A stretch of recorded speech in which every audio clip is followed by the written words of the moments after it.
আসসালামু আলাইকুম। কেমন আছো সবাই? আশা করে আসছো সবাই। আমি তাবরিজ। তো আমি তোমাদেরকে আজকে শেখাবো যে কিভাবে আমরা আমাদের মুখ এবং দাঁতের যত্ন নিতে পারি। ঠিক আছে? তোমরা কি জানো যে দাঁত আমাদের কি কাজে লাগে? দাঁত দিয়ে আমরা কি করি? খাই। আর কি করি? দাঁত দিয়ে আমরা সুন্দরভাবে হাসি দিই। দাঁত আমাদের কথা বলতে সাহায্য করে। ঠিক আছে? তো এখন আমরা যদি এই দাঁতের যত্নটা ঠিকভাবে না নিই, তাহলে কি হবে? আমাদের দাঁতগুলো গর্ত হয়ে যাবে, দাঁতে ব্যথা হবে, দাঁতের মাড়িগুলো ফুলে যাবে। তারপর হচ্ছে আমাদের মুখ থেকে দুর্গন্ধ আসবে। এখন আমাদের মুখ থেকে যদি দুর্গন্ধ আসে, তাহলে কি আমরা কারোর সাথে কথা বলতে পারবো?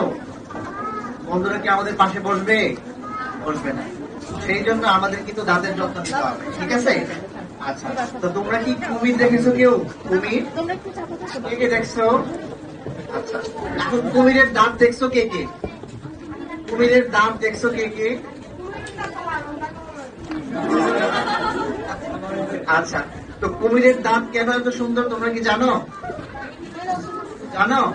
আচ্ছা, কুমিরের যেটা হয় যে কুমিরের দাঁত যতবার পড়ে যায় ততবার ওঠে। ঠিক আছে? বাট আমাদের কি তাই হয়?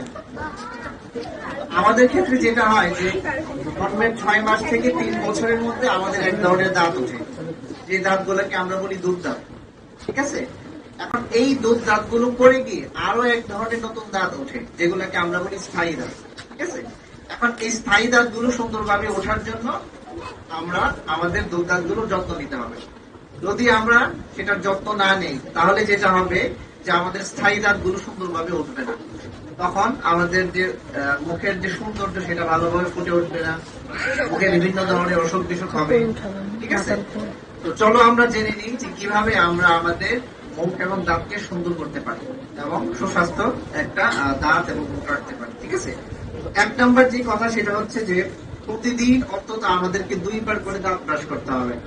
এক হচ্ছে সকালে নাস্তা করার পর, 2 হচ্ছে রাতে ঘুমোতে যাওয়ার আগে। ঠিক আছে? আর দ্বিতীয় কথা হচ্ছে যে কোনো কিছু খাওয়ার পর অবশ্যই আমরা খুব ভালো করে কুলি করব। তারপর প্রতি 3 মাস পর পর আমরা যে দাঁত ব্রাশ করি, ব্রাশটা দিয়ে সেই ব্রাশটা চেঞ্জ করব। তারপর হচ্ছে আমরা আর যেটা করব যে প্রতি 6 মাস পর পর আমরা অন্তত একবার দাঁতের ডাক্তারের কাছে যে আমাদের দাঁত এবং মুখটাকে চেক করায় নিব। ঠিক আছে? তারপর হচ্ছে আমরা খাবারের ক্ষেত্রে ভিটামিন এ, ভিটামিন সি এবং ক্যালসিয়াম সমৃদ্ধ যে খাবারগুলো আছে সেই খাবারগুলো বেশি বেশি খাবো। তারপর হচ্ছে আমরা আঁশ জাতীয় খাবার যেমন শাকসবজি, ফলমূল, এই জিনিসগুলো আমরা বেশি বেশি খাবো। ঠিক আছে? তারপর হচ্ছে আমরা যেই খাবারগুলো আমাদের দাঁতে খুব ভালোভাবে আটকে থাকে, যেমন চকলেট, এইগুলো আমরা একটু পরিহার করার চেষ্টা করবো। ঠিক আছে? যদি আমরা এই জিনিসগুলো মেনটেন করতে পারি, তাহলে আমরা আমাদের দাঁতটাকে সুন্দর রাখতে পারবো। আর যদি আমাদের দাঁতগুলো সুন্দর থাকে, তাহলে আমরা কি করতে পারবো? সুন্দর করে হাসি দিতে পারবো। ঠিক আছে?